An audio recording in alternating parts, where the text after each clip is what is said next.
Assalamualaikum warahmatullahi wabarakatuh. Alhamdulillah wassalatu wassalamu ala rasulillah wa ala alihi wa ashabihi wa mawala amma ba'du.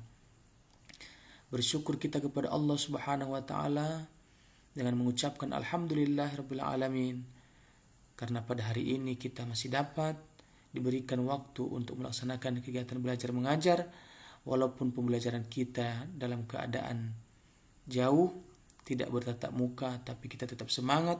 Mudah-mudahan ilmu yang didapatkan hari ini mendapat rahmat dan karunia dari Allah subhanahu wa ta'ala. Anak-anak Bapak yang Bapak cintai dan yang dirahmati Allah subhanahu wa ta'ala, sebelum kita mulai pembelajaran, mari kita berdoa kepada Allah. Alhamdulillahirabbil alamin, wassalatu wassalamu ala asyrafil anbiya'il mursalin wa ala alihi wa ashabihi ajma'in. Rabbana zidna ilman warzuqna fahman wa amalan salihah. Allahumma aghnina bil ilmi wa zayyina bil hilmi wa akrimna bit taqwa wa jammilna bil afiyah wa la hawla wa la quwwata illa billahil aliyyil azim. Rabbana atina fid dunya hasanah wa fil akhirati hasanatan wa qina adzaban nar. Walhamdulillahi rabbil alamin. Anak-anak Bapak yang Bapak cintai dan yang Bapak sayangi dan yang dirahmati Allah subhanahu wa ta'ala, apakah tadi pagi sudah salat subuh nak? Alhamdulillah, mudah-mudahan salat subuh kita hari ini diterima oleh Allah subhanahu wa ta'ala. Adapun pembelajaran kita pada hari ini adalah meraih kesuksesan dengan optimis, ikhtiar, dan tawakal.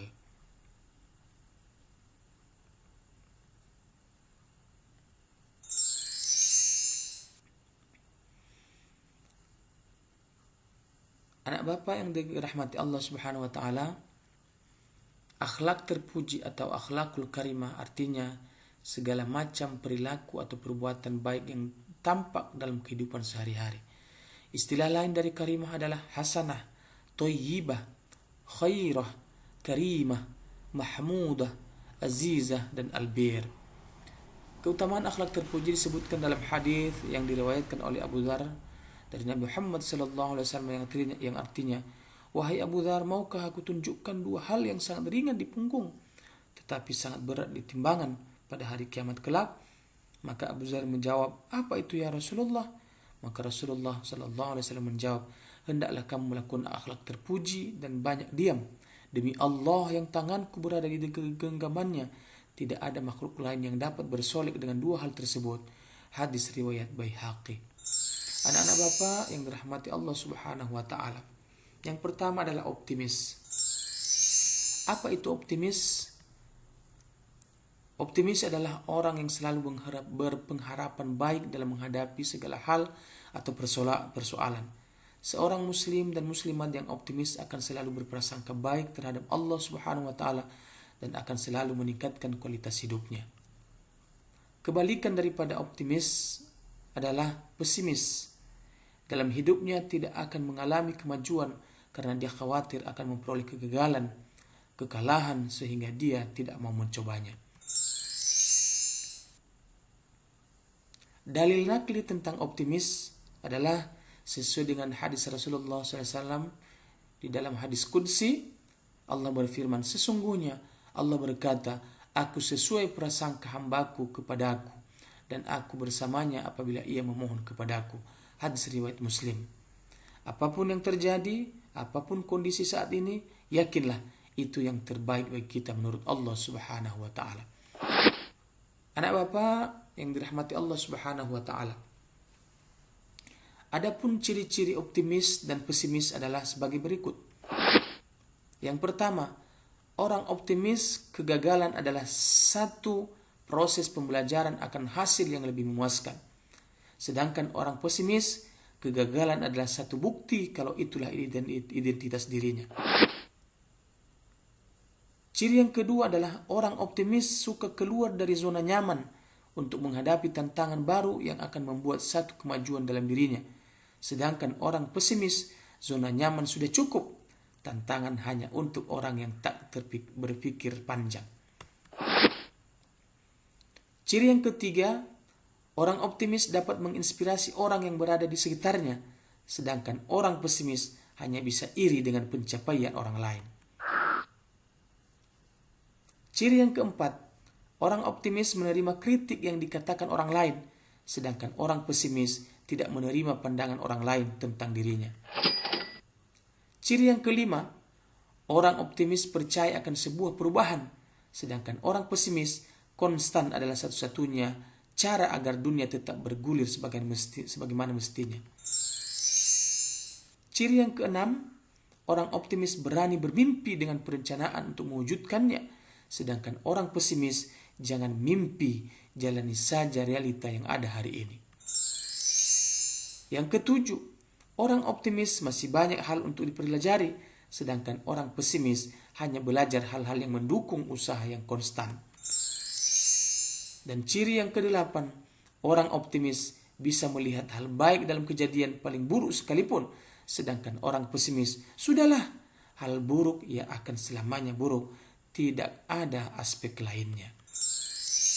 Anak-anak Bapak yang Bapak cintai, yang dirahmati Allah Subhanahu wa taala, inilah contoh-contoh orang pesimis, orang optimis.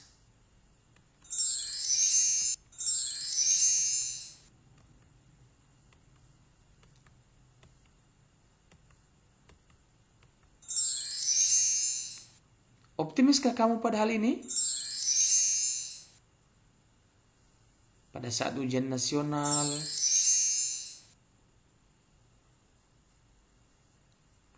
dan lain sebagainya. Nah, anak Bapak, tahukah kamu semuanya itu apa roja? Roja adalah mengharap keridhaan Allah Subhanahu wa taala dan rahmatnya.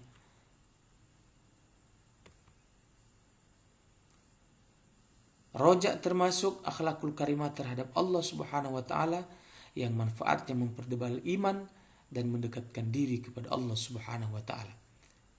Kebalikan dari sifat roja ialah berputus harapan terhadap ridho dan rahmat Allah Subhanahu wa taala. Orang itu berarti berprasangka buruk terhadap Allah Subhanahu wa taala. Anak Bapak yang dicintai dan dirahmati Allah Subhanahu wa taala. Kemudian akhlak pada diri sendiri. Akhlak pada diri sendiri itu ada beberapa hal.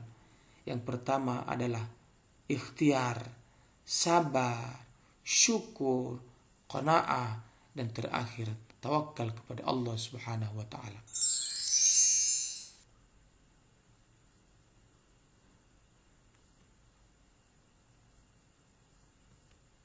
Kemudian ikhtiar. Apa itu ikhtiar?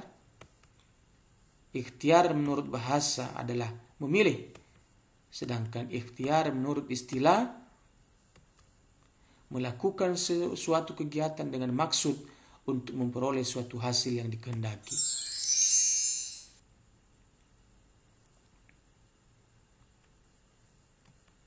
Perintah untuk berikhtiar itu di dalam Sahih Bukhari nomor 1378 dari Zubair bin Awwan radhiyallahu anhu, yang artinya, sungguh jika sekiranya salah seorang di antara kamu membawa talinya untuk mencari kayu bakar, kemudian ia kembali dengan membawa seikat kayu di atas punggungnya, lalu ia jual sehingga Allah mencukupi kebutuhannya dengan hasil itu, adalah lebih baik daripada meminta-minta kepada manusia, baik mereka yang dibintai, memberi atau menolaknya.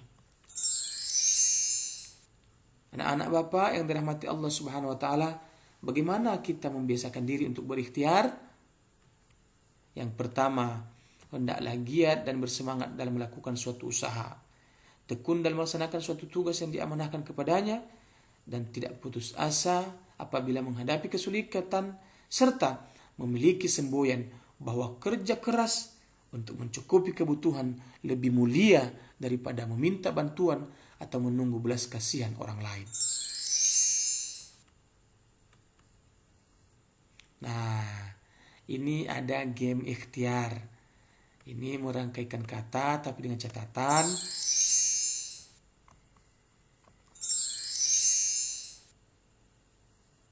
dalam merangkai kata dari huruf tersebut dilarang kata sopan, kata tidak sopan, bahasa asing, nama orang, dan singkatan-singkatan. Oleh karena itu, nanti Anda kerjakan ya, supaya Anda bisa belajar untuk merangkai kata dari huruf-huruf tersebut.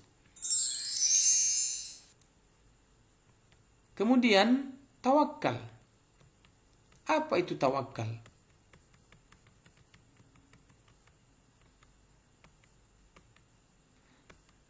Tawakal menurut bahasa berserah diri, mewakilkan. Sementara tawakal menurut istilah adalah berserah diri kepada Allah atau menyerahkan suatu urusan kepada kebijakan Allah Subhanahu wa taala yang mengatur segala-galanya.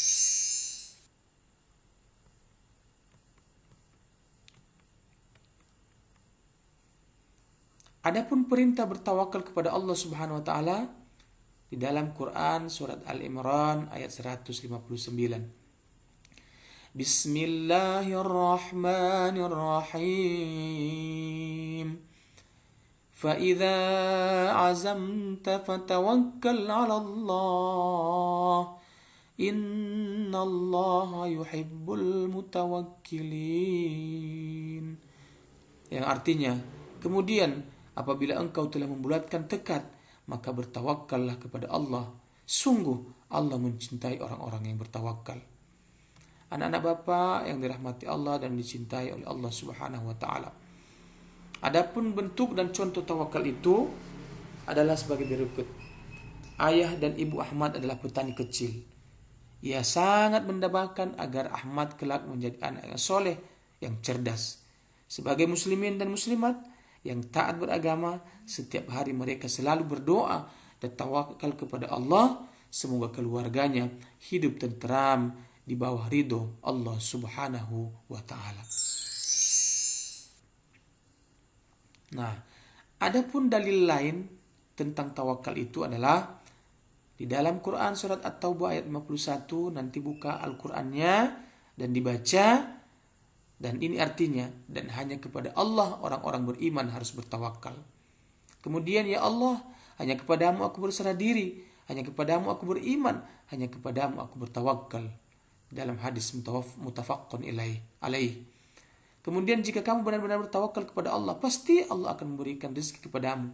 Sebagaimana Allah telah memberikan rezeki kepada burung. Burung pergi dengan perut kosong dan kembali ke sarangnya dengan perut penuh makanan. Hadis riwayat Al-Hakim.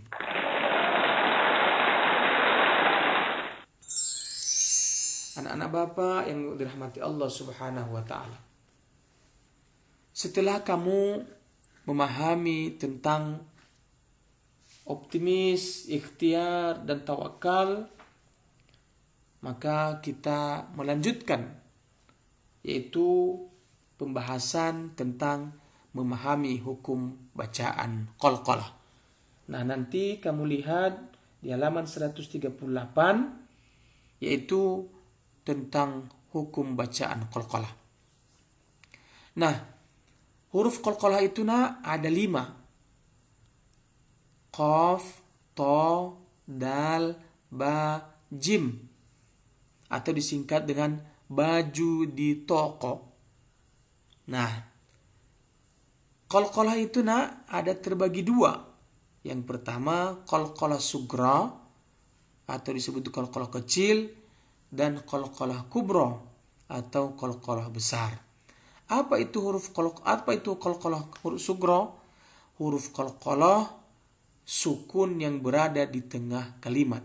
Sekali lagi, qalqalah sugra adalah huruf qalqalah sukun yang berada di tengah kalimat. Contohnya, la yatmithunna. Nah, mana qalqalahnya di situ? Yaitu huruf ta yang berwarna biru. Kenapa? Karena sukun itu berada di tengah kalimat. Kemudian yang kedua, la maqtu'ah. Yang mana qalqalah sugra di situ? Yaitu pada huruf qaf sukun yang berwarna biru. Nah, itulah contoh daripada qalqalah sugra.